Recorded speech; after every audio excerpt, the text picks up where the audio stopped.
안녕하세요, 최 팀장입니다.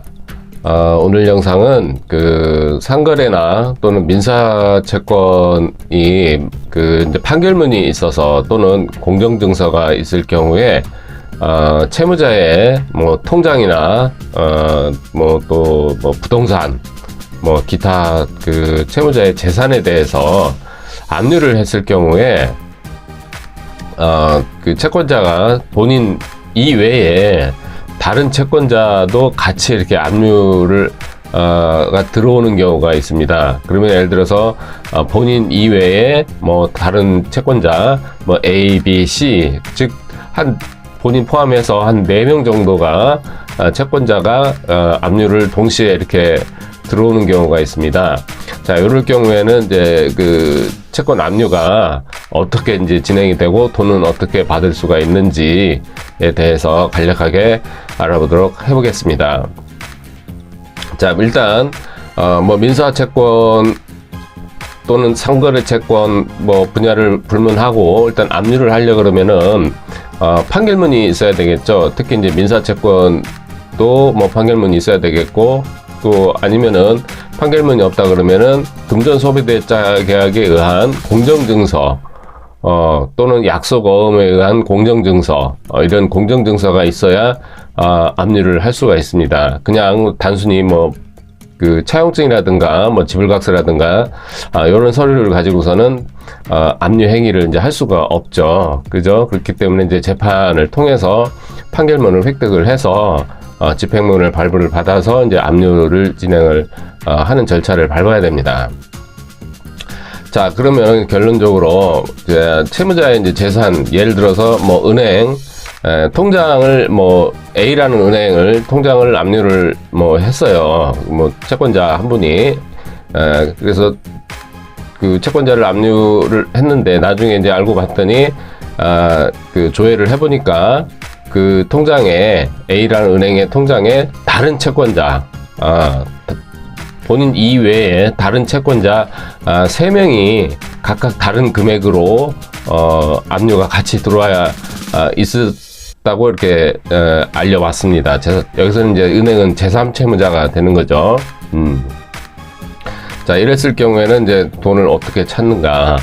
자, 결론부터 말씀을 드리자 그러면은 이럴 경우에는 예를 들어서 통장에 돈이 1,000만 원이 만약에 들어있다라고 가정을 했을 때에 나 본인 그다음에 나 이외에 제3명의 이제 채권자가 각각 금액이 틀릴 거 아니에요. 예를 들어서 채권 금액이 100만 원 받을 사람도 있을 것이고 200만 원 또는 300만 원, 400만 원 이렇게 각각 채권 금액이 다 틀릴 겁니다.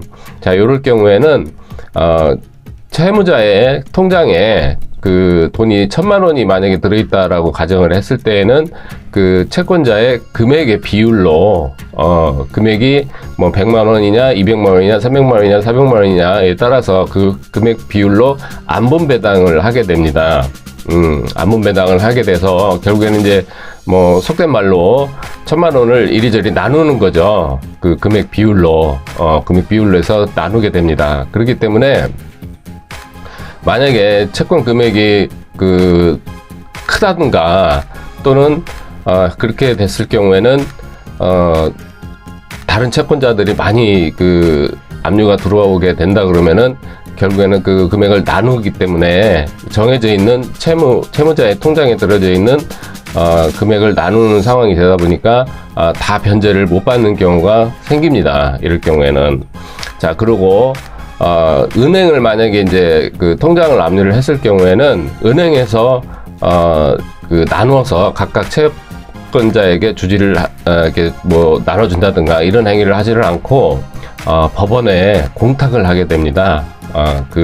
채권 금액을 채무자의 통장에 있는 금액을 법원에 이제 공탁을 해서 법원에서 이제 금액을 안분배당을 해서 채권자들에게 찾아가라고 이제 통지가 하게 되는 그런 절차를 밟게 돼요. 자, 그러면은 여기서 하나 주의해야 될 게 하나 있습니다. 채권자가 이렇게 많다는 얘기는 채무자가 처음에 이제 예를 들어서 나 본인 하고 그 거래를 하던 와중에 또는 내가 돈을 빌려줘서 갚지를 못해서 판결문을 획득을 했다든가 아니면 공정증서를 그 뭐 발부를 받아서 가지고 있었는데 변제를 못 받았다든가 이랬을 때에 시간을 만약에 채무자가 더 달라고 한다든가 뭐 어디서 받을 돈이 있으니까 뭐 좀 연기를 해달라고 얘기를 이렇게 하는 경우에는 제가 뭐 다른 영상에서도 누누이 말씀을 드렸지만은 그걸 기다려주지 말라. 바로 채권 추심을 진행을 하시는 게 시간을 버는 일이고 돈을 받을 수 있는 방법이다. 그리고 또 신용조사를 통해서 정확한 정보를 바탕으로 해서 압류를 한다든가 뭐 통장을 알아본다든가 신용상태를 알아본다든가 재산을 알아보고 거기에 맞춰서 그 압류를 해야 돈을 제대로 받을 수가 있다라고 말씀드린 사유가 여기에 있는 겁니다. 왜 그러냐면은 채권자분은 내 채권만을 생각을 하게 돼요. 항상 나 혼자 받을 돈만, 그 채무자로부터 받을 돈만 생각을 하고 있기 때문에 그 채무자가 다른데 또 채무를 지고 있는지를 생각을 거의 안 하게 됩니다. 왜냐면 뭐 내 생각만을 하게 돼 있는 게 이제 어찌되면 보면은 그 간단한 원리로 생각을 하게 되는 거거든요. 다른 채권자도 있을 수 있다는 얘기예요. 결론은 그 채무자가 변제를 못했을 경우에는 아무래도 현금이 원활하게 돌아가지가 못하고 예를 들어서 은행에 또 뭐 연체가 돼 있을 수도 있겠고 뭐 세금이 또 체납이 됐을 수도 있겠고 뭐 여러 가지 사유가 있을 거 아닙니까? 자, 이랬을 때는 나 이외에도 다른 채권자들도 돈을 못 받고 있을 확률이 상당히 높습니다. 그러다 보니까 기다려주게 되면은 채무자의 말대로 따라가게 되면은 결국에는 다른 채권자가 먼저 손을 써서 재판을 받는다든가 판결문을 받아서 이렇게 압류 행위를 해서 들어오게 된다 그러면은 그 통장에 들어있는 돈을 그냥 빼가버리면 끝이에요.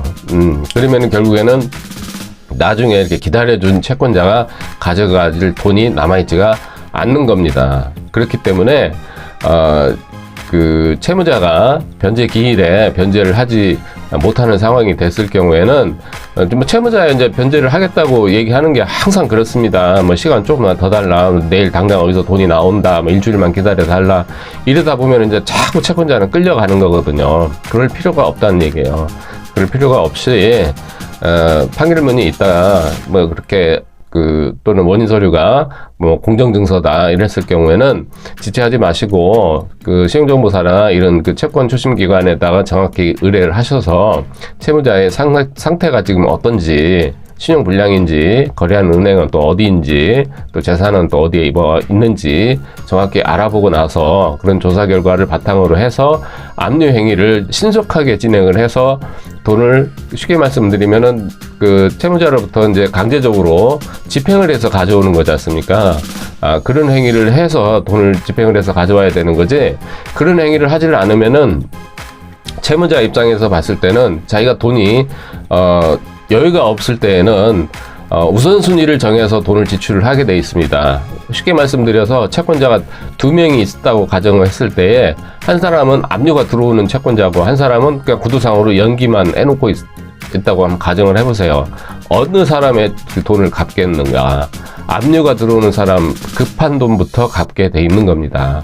그렇기 때문에 절대로 판결문이나 이런 공정증서라든가 이런 강제 집행을 할 수 있는 서류를 가지고 계실 경우에 채무자가 변제를 하지 않는다라고 가정을 한다 그러면은 더 이상 시간을 주지를 마시고 바로 신용조사를 거쳐서 채권 추심을 진행을 하시는 게 조금이라도 돈을 건질 수 있는 그런 결과를 가져올 수가 있습니다. 그래서 오늘은 이렇게 말씀을 드리고 영상을 마치도록 하겠습니다. 감사합니다.